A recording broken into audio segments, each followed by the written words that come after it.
Hello, my friends. It's Wednesday, December 31st, 2025, and I'm your host, Radical Russ Belville, your Red State refugee. And welcome to the Radical Russ Show, your weekday morning wake and bake, coming to you from Rolla J Studios in Southern Oregon. And it goes down smooth. Hey! On today's smoke session, let's talk about the end of the terrible year 2025, the continued whining about artists canceling the Trump Kennedy Center, and states like Utah banning sodas for food stamp recipients. But before we get to all the serious political stuff, we got time for 3 quick hits.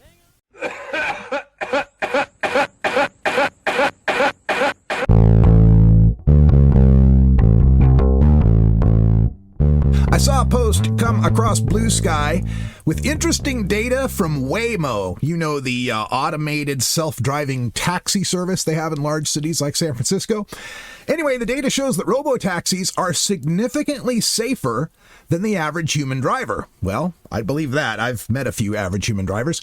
This is likely because they respect traffic rules. And in an op-ed in the New York Times, a neurosurgeon calls for broader adoption of Waymos as a public health measure. And data, now understand it's provided by Waymo, says that compared to an average human driver over an equal distance, Waymos had 96% fewer intersection crashes, 92% fewer pedestrian crashes, 83% fewer cyclist or motorcycle crashes, and 73% fewer lateral crashes. While this may be good data for public safety, it's not good data for me, a person who makes a living by driving people to things and things to people.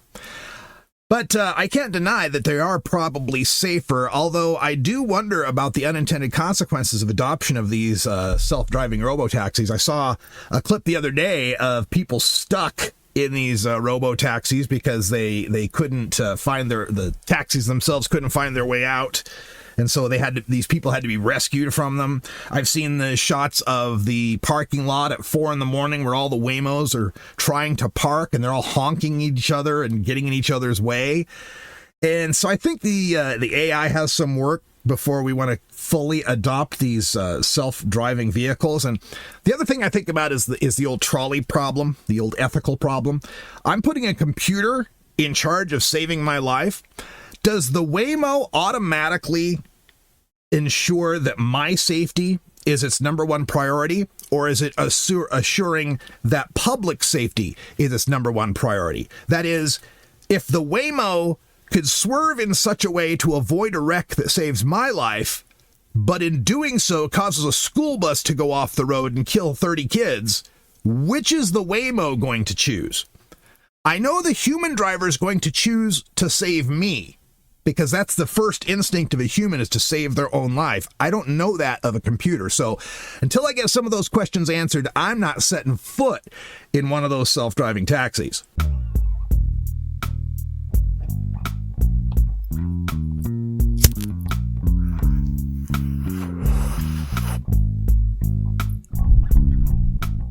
And speaking of AI, the tech titans, the broligarchs out there that continue to hoover up intellectual property without permission to train their large language models.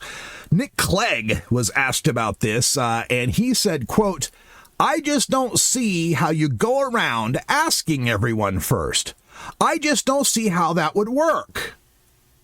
Yeah, how would we ever get computers that are hoovering up massive amounts of data to recognize who created that data? I mean, if only we had some sort of machine that could electronically read the names and contact information of all those creators whose data they're sucking up and they want to sample. If there's just a way for that machine to collect those names and addresses and contact info and then send, I don't know, some sort of electronic piece of mail to that person, electronically, and then the person would answer it electronically, and it'd go back to that machine that could read that mail and then be able to determine yes or no if the person gave permission for their intellectual property to be used. I sure hope someone invents a machine like that someday.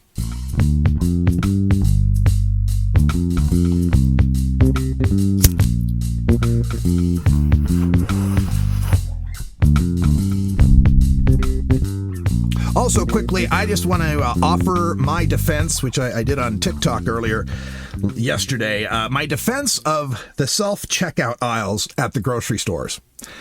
I know, you say, Rush, you're a labor-friendly guy, and aren't you upset about the self-checkouts taking the jobs of cashiers? And say, no, I am not. First of all, it's a bullshit excuse coming from the grocery industry here, because those jobs still exist. Those cashier jobs still exist. It's just now it's cashiers with a big cart that are going through the store and picking out groceries for pickup. That's where those jobs have gone, is the people not wanting to get out of their cars anymore. We learned this from COVID when everyone was all quarantined and we were having the essential workers. Remember the essential workers? We had the essential workers shopping for our groceries inside the stores and then bringing those out to our cars. It started the whole pickup situation that you have at Walmart, you have it at the Kroger's and so forth. So those jobs still exist. Those cashiers now are just picking out groceries for you. But the main reason I don't want to get rid of the self-checkout aisle is because no one knows how to fucking bag groceries anymore. What the hell is wrong? I came out of the grocery store the other day with groceries that took up 5 bags, poorly bagged. They had boxes in there sideways to make the bag, fatter, right? Instead of putting it lengthwise where it would fit the right way. They had cold stuff next to regular stuff. They didn't put all the cold stuff together to keep it all cold. I got out to my car, and from that 5 bags that they put, I was able to rebag it as 3 bags and nicely, tightly bagged, all secure. So, yeah, don't get rid of the self-checkouts. In fact, they should expand them. At the Kroger that I shop at, you can go to self-checkout with 1,000 items if you want to. You can take your whole grocery. Most of the grocery stores, they limit you, 15 items or 13 items, because God forbid you try to go through with 16 items or something. So, yeah, if it were up to me, we would have more self-checkout aisles, not fewer. Our top story tonight. Our top story tonight. Bellissimo Francisco Franco is still dead. Well, our top story today, of course, is it's New Year's Eve. Happy New Year's Eve to everyone. We made it through this execrable 2025. What a terrible, terrible year. And, of course, we could go through and just list all of the horrific things that have happened nationally under this Trump maladministration, under this terrible fascist regime we're suffering a second time. But I'm just going to relay to you some of the terrible things that happened personally for me this year. My God, I am ready for this year to be done. First of all, the year started with me, once again, not being in a band. After the election... shortly before the election, I'd had carpal tunnel surgery on both of my wrists because, I've spent 40 years working on computers and playing bass. And so needed a little fixing there. And so I had the carpal tunnel surgery, and I told the band I was in that I'd be out for a couple months to recover from carpal tunnel. And this overlapped with the election. And then the election happened. Lady Love and I had been in California helping out our granddaughter. And we were driving back. And so we had to drive back on a road trip listening to the radio to hear the election results come in. And of course, as the results came in, we were devastated, just absolutely crushed because, well, Lady Love's granddaughter is Hispanic. Her kids are Hispanic. Her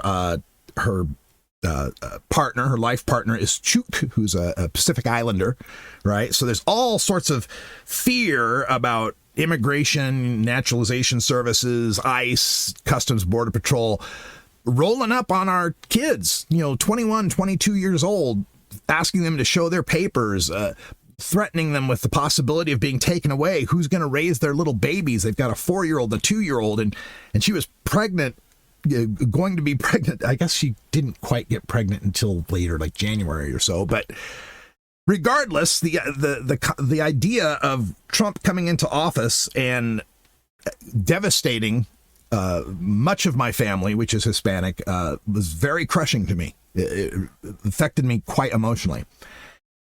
And in that effect, I realized that I couldn't continue playing with the band I was playing with because, well, they're kind of MAGA.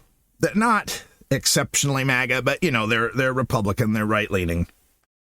And I knew that kind of going into it. It's a country rock band, and we're playing country tunes, and kept playing those damn Toby Keith tunes. And I tried explaining to him. I wrote him a long letter too, trying to explain, these songs that you're picking out, some of the stuff that we're doing in this band is offensive to me.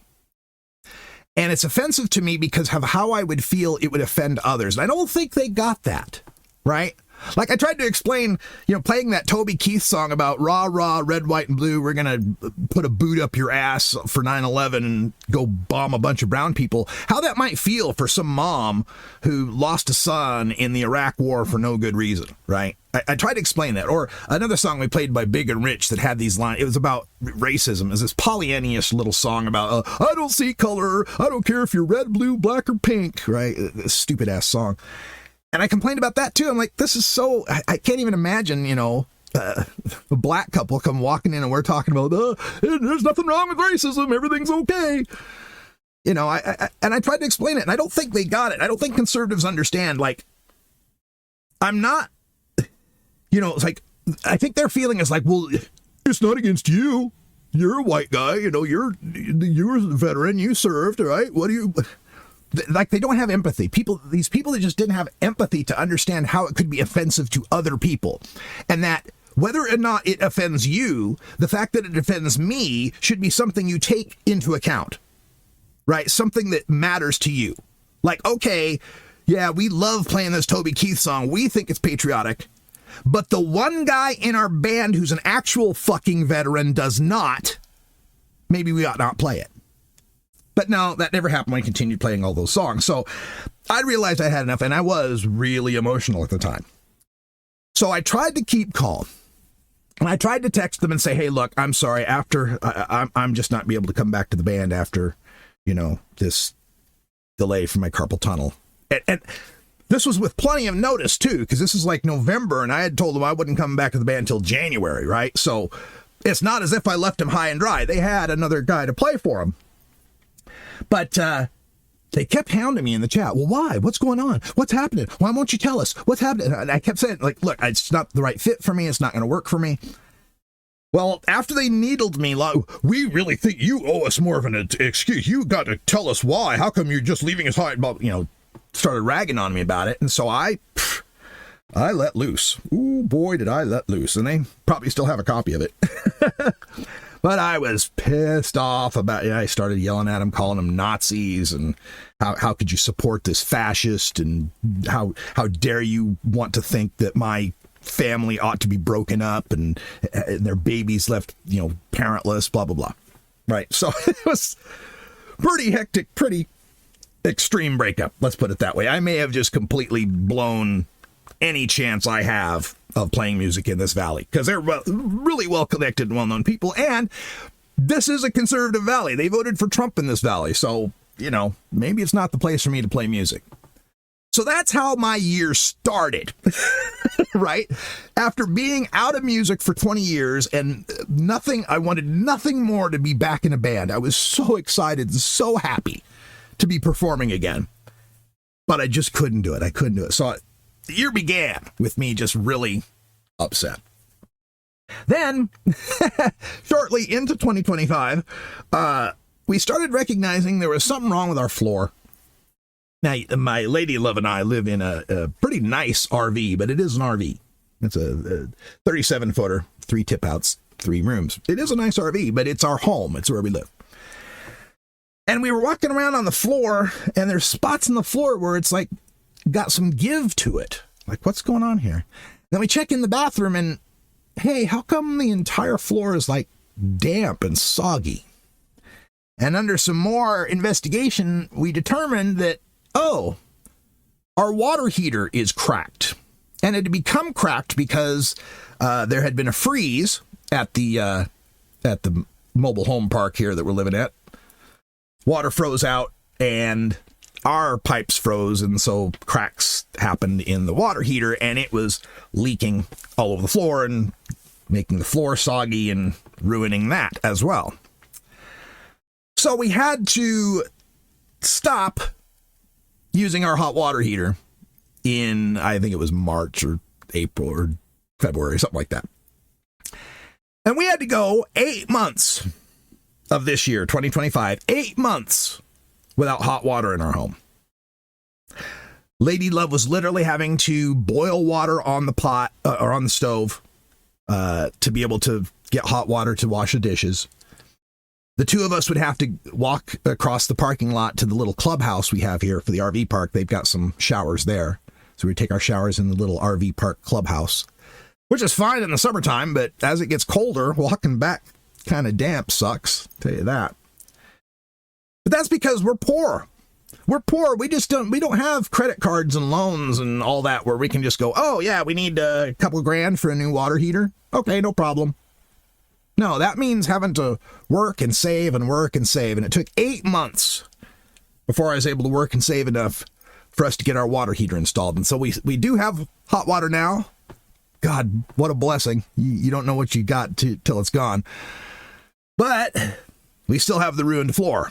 So now we're looking at the work and save and work and save and work and save. And maybe sometime this summer, maybe we can replace our waterlogged floor, which of course, with the moisture in the wood and everything, could be developing all sorts of toxic molds. Who knows?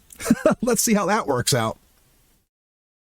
Then, if it wasn't bad enough, I lost my band, lost my hot water. Then we started having all sorts of problems with the cars. I drive for a living, so that's kind of an important thing to me.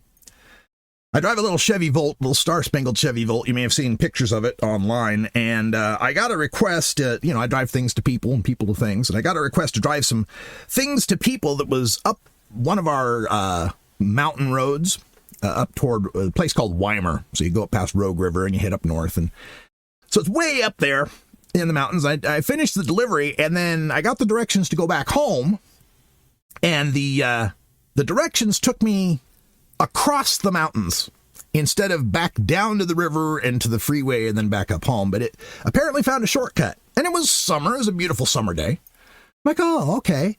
Little shortcut through the mountain roads. That might be nice. Let's take it. Oh, boy, that was a mistake. Mountain road was a dirt road. It turned into a wagon-rutted kind of road. It turned into whole bunch of rocks for a road it got bad. It wasn't just your normal mountain road. This was like Forest Service logging road. And it was definitely not the kind of road to take a small sedan over. I was literally going, 2-3 miles an hour over some parts, bottoming out, high centering. The long story short of it is I scraped the hell out of the underside of the car and damaged the catalytic converter. So, from that point on, and this is still end of summertime, I would be driving around, and if I got to driving around, going up a hill, too steep a hill, or trying to accelerate too fast, the car would vapor lock on me and shut down. I'd have to pull over to the side of the road, sit for a minute or two, and then restart the car, and it would work just fine. So, I've been doing that for the past few months, having to deal with it. But as the temperature's gotten colder, that hasn't happened as much. So here in the wintertime, it's actually working okay. It's driving fine, except now the latest thing to go wrong with it is the high voltage converter that allows me to plug in the plug-in hybrid. Yeah, so I don't get my extra EV battery anymore. So I don't get an extra 40 miles of free driving. So this has basically cost me an extra tank of gas a week now, since I can't plug in and get the hybrid battery. It still works as a hybrid, like the regenerative braking, recharges and it does battery and gas, but just not as well. It's not as efficient. I've gone from about 50 miles a gallon to about 40 miles a gallon. So again, that costs me because I drive for a living. In addition to that, I've gotten 2 different windshield chips from rocks, on the freeway that hit on the windshield. Those 2 have developed into cracks, and both of those cracks have found each other.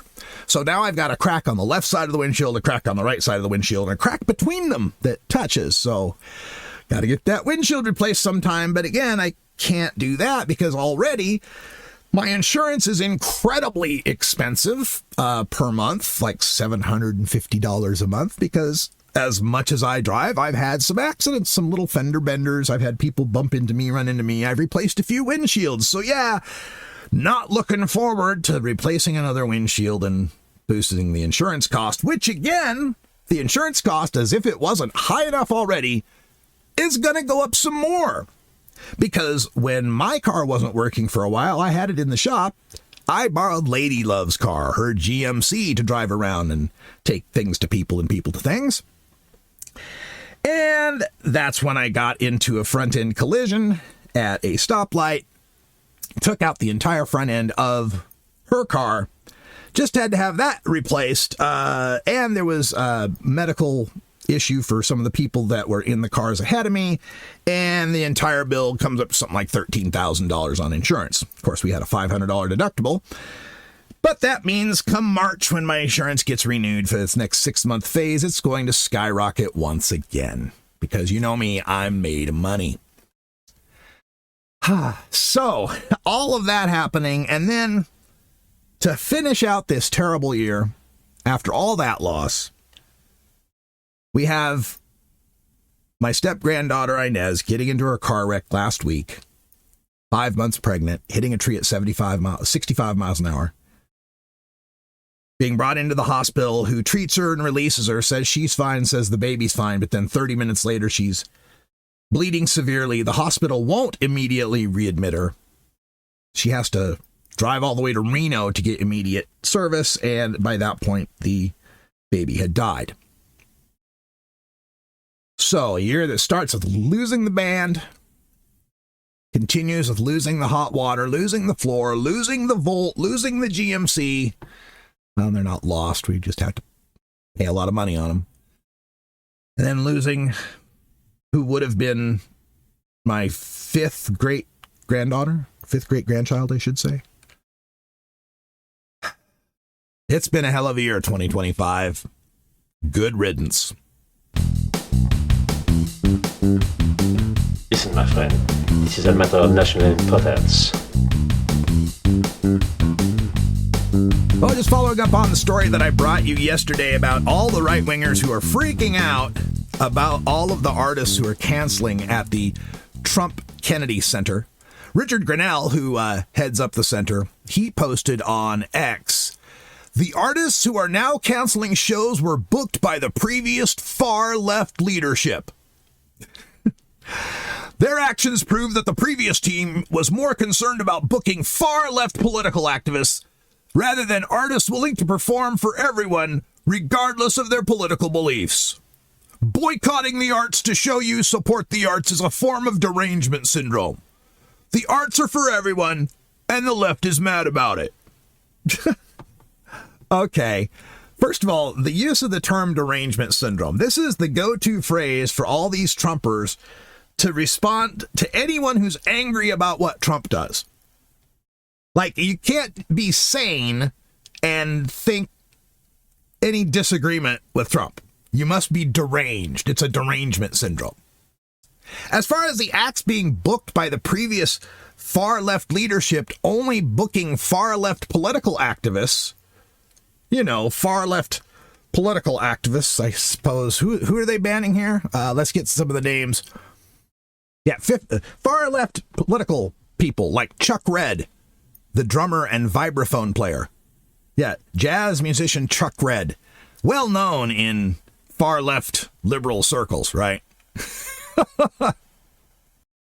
The Cookers, the jazz ensemble The Cookers. You know those far-left political activists.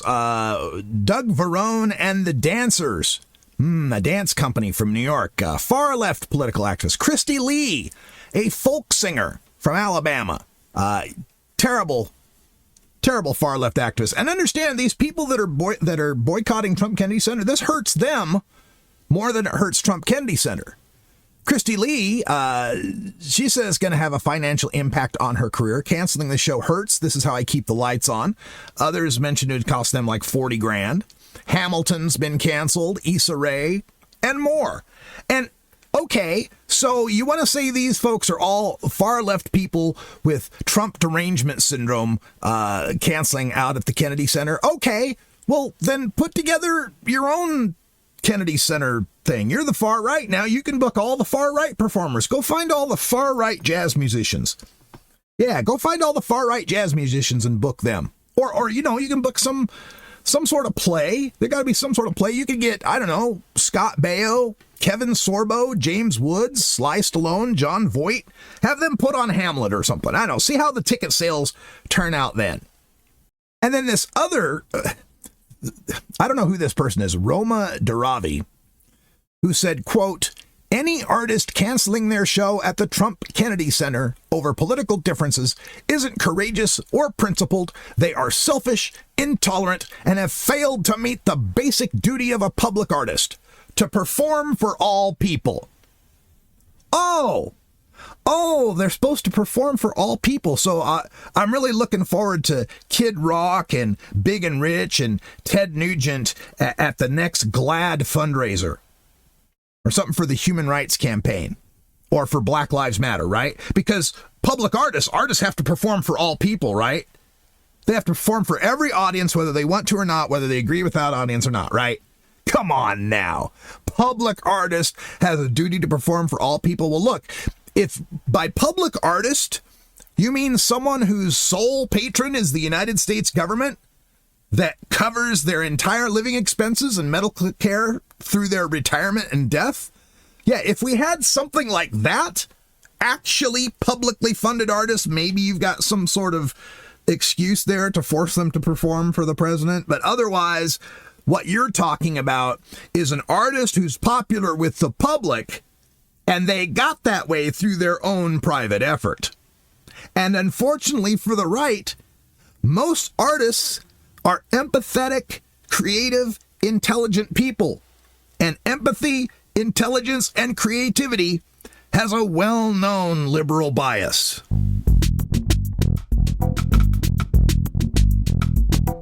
I got a lot of problems with you people. Now, you're going to hear about it.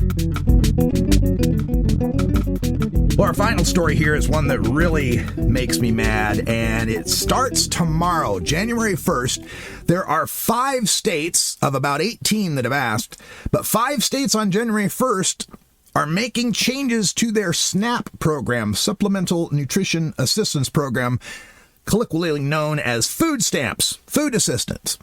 And so the changes here are waivers to the food stamp program, and the way that the program works under the law is that you can use these benefits to purchase any human consumable food except for hot prepared food, alcohol, or tobacco, right?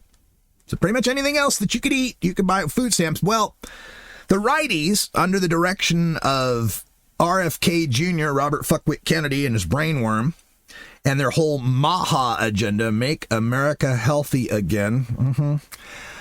They've decided that they're going to make everyone healthy by not letting people using food benefits purchase certain types of foods. It goes into effect January 1st. In Utah and West Virginia, people won't be able to use SNAP to buy soda and soft drinks. In Nebraska, they won't be able to buy soda or energy drinks. In Indiana, no soda or candy. And in Iowa, the most restrictive rules, not allowed to have soda, candy, or certain prepared foods, like boxed foods, right? Now, their excuse here, they always want to say, well, we want to make people healthy. We shouldn't, as the government, be subsidizing people's terrible lifestyle choices and drinking a bunch of sugary soda and then get obesity, and then the government has to pay for their health care. And on its face, most people hear that and they think, oh, okay, that makes sense. But everybody that's looked into this, everybody that's done actual social research into this finds that punitive measures are not the way to get people to eat healthier. Incentivizing people is the way to get them to eat healthier. Because nothing in this SNAP restriction is going to make salads any cheaper. I shop every day, folks. I know what the prices are out there. And now I'm seeing the bagged salads, you know, the ones that come with their little kit with the croutons and the salad dressing in them. Those bag salads are like $4 now. $4 for one of these bag salads. Or I can go get the box of Kraft macaroni and cheese for $1. Right? You want people to eat healthier? Make apples cheaper. Make salads cheaper. Make the healthy food cheaper. No, but that food's going to stay the same price. And now you're going to disallow the person from buying the cheaper food that they've been using instead of that food. You know, SNAP recipients are getting, a couple $100, people. They're not getting a whole lot of money to buy food for a month. $200-300 maybe. So give them choices they can make to make the dollar stretch a little better, and they'll eat healthier. But no, you want to punish them. They're poor people. They don't deserve to have fun and frivolity and tastes that they enjoy. So we're not going to let them buy soda. Okay, so let me tell you how this is going to run. First of all, come January 1st, 2nd, 3rd, these first few days of the January, you're going to see really long lines at your grocery store. Because there's going to be people that go up there with their cart that have been doing their SNAP shopping for months or maybe even years, and they start to put stuff on that cart, and then some of that stuff doesn't get rung up. Some of that stuff isn't SNAP eligible, and now they don't have the cash to pay for those extra stuff, so now they got to, maybe I can put this back, maybe I can put that back. So you're going to have that wait time. Expect more wait times at your grocery store as everybody realizes, I can't buy this, can't buy that, because it's not like everybody's going to automatically know what is and isn't eligible. But also expect much more costs for the grocers. The National Grocers Association says the implementation of this to change, they got to change their point of sale systems. They got to train their cashiers. They got to relabel things. It's going to cost $1.6 billion the first year they do this. And then every year afterwards, it's going to cost the grocers about $759 million a year. And then think of the stigma that people are going to feel when they get up there with their 2-liter bottle of Dr. K soda. Understand this too. Let me get this out of the way before we go much further. Food stamp people, we get this sometimes. They'll say, they shouldn't be allowed to buy lobster and steak on their food stamps. Nobody's buying lobster and steak on their food stamps. On the rare occasion something like that might happen, maybe they're having a celebration for their anniversary or something. I don't know. But usually where people get this is they go online to some grocery website and they'll see lobster for sale and there'll be a little logo next to it that says SNAP eligible. Well, they're buying lobster with their food stamps. No, they're not.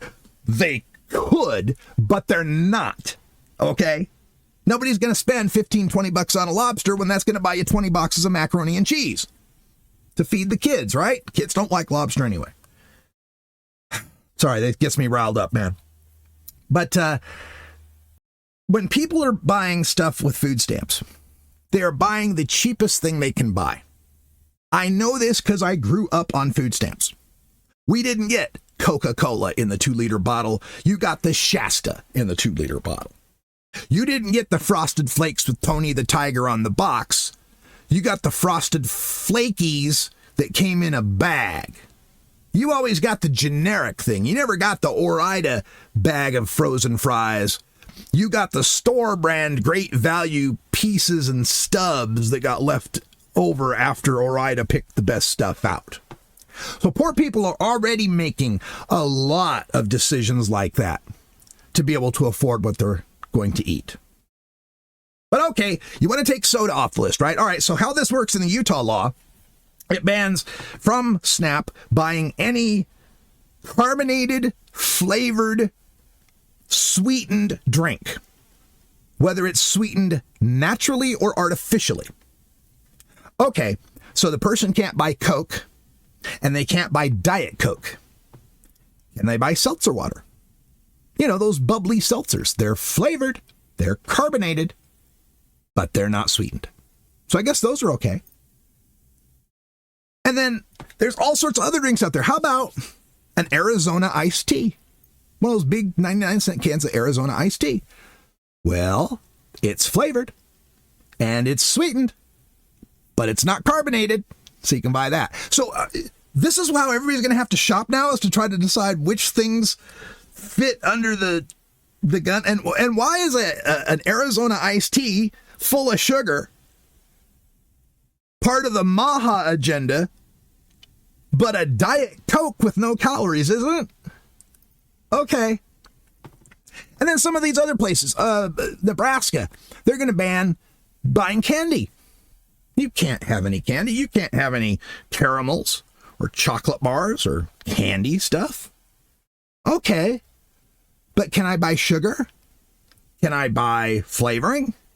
Can I buy sweetened condensed milk? I can make my own caramels with that, and the ingredients that I bought to make my own caramels with that, in aggregate, probably cost more than just buying the little thing of caramels. Yes, I will have more of those ingredients later on to make more caramels, but if all I needed was a little thing of caramels, I've spent more money than I needed to. And then, with Iowa trying to ban certain prepared foods, well, what's going to be the guideline for that? Everybody on Snap now is just going to have this list of what they can and can't buy. Why don't we just make this easier? How about if instead of the government coming up with this program that costs all this money to send directly to these people, and then they have to take it to the stores, which then have to go out of their way to accommodate this program and all the things that can and can't be bought on this program, how about instead we just set up government-run grocery stores?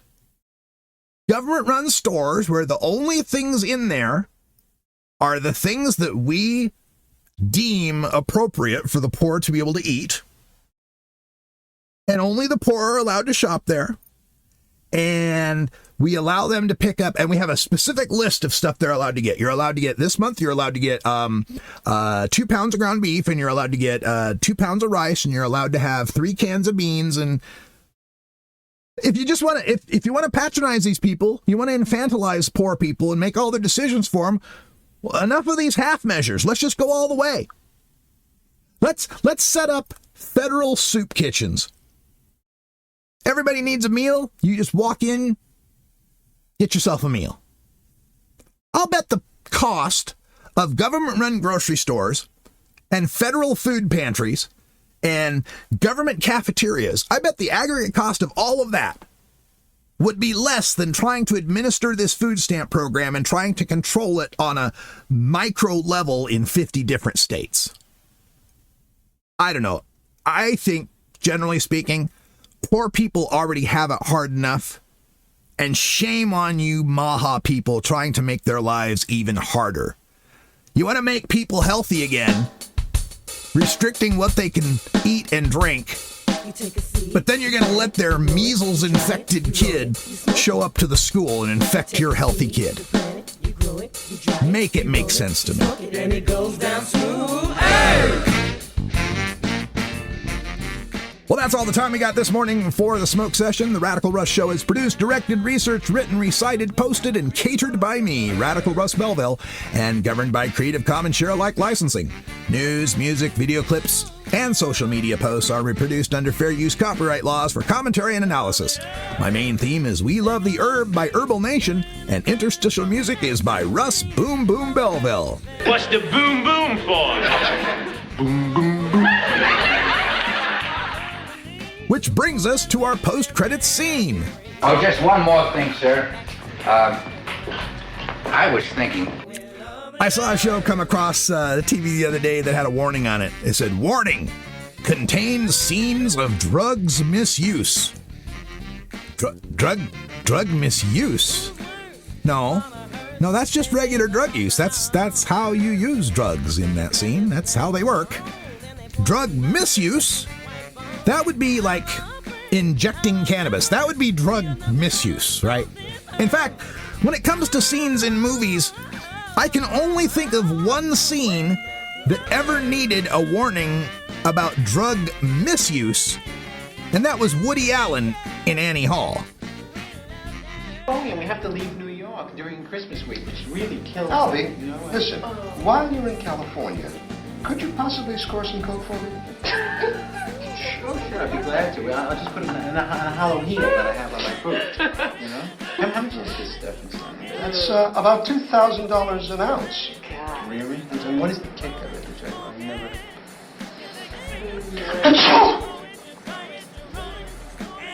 That's drugs misuse. You can contact me by email at radicalruss@gmail.com. Call my message line at 877-RUSS-420. That's 877-877-420. And reach me on social media on Blue Sky as radicalruss.com and nowhere else. You can support this podcast financially by donating to Radical Russ on Venmo, Rad Russ on Cash App, or via PayPal on my website at radicalruss.com. Get this podcast on Spotify, Apple Music, YouTube, my website, or wherever you get your podcasts. Thanks for listening, and until next time, and next year, take care of each other.